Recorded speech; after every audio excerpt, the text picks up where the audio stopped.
Yang amat berhormat Datuk Seri Ibrahim datang ke Sabah baru-baru ini, kita akan hapuskan miskin Tegar di Sabah 2 bulan. 2 bulan itu dia janji.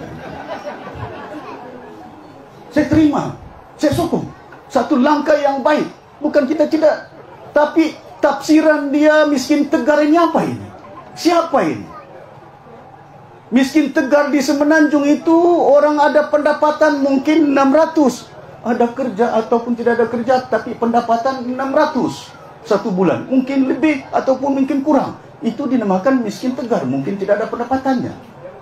Mungkin 300. Di Semenanjung itu ada kerja. Di Sabah ini, saya masuk ke Kuala ini, saya tanya berapa pendapatanmu?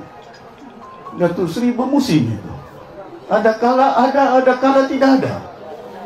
Pasal kadang-kadang ikan pun tahu itu. Kadang-kadang dia timbul, kadang-kadang tidak timbul.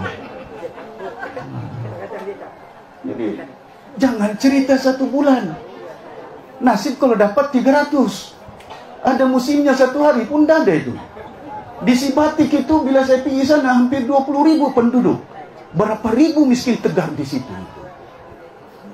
Di Paparnya ada miskin Tegar ini. Jangan bilang di Papar, di Pinampang pun ada begitu. Di Kota Belud, jangan gua tidur.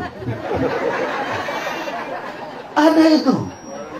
Bukan tidak ada. Di Gonggong, Sieruna. Banyak miskin Tegar di situ. Ini bekas kawasannya, ini bekas Datuk Musa punya kawasan Libaran itu.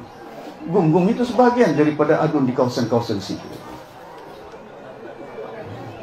Jadi tuan-tuan dan puan-puan yang bermati sekalian, saya berharap Kerajaan Persekutuan kita lalukan. Bukan saya tidak lalukan.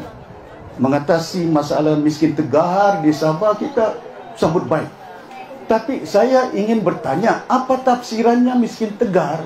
Tidak boleh dipersemakan miskin Tegar di Semenanjung dengan miskin Tegar di Sabah ini. Tidak boleh dipersemakan kemudahan hospital di Semenanjung dengan kemudahan hospital di Sabah. Tidak boleh persemakan sekolah yang ada di Semenanjung dengan sekolah yang ada di Sabah. Waima, mantan yang di Pertuan Agung Sultan Abdullah dahulu, kamu ingat, keluar di TV.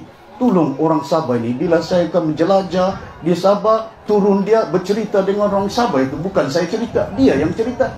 Agung yang cerita, Sultan Pahang yang cerita. Kena ditolong Sabah.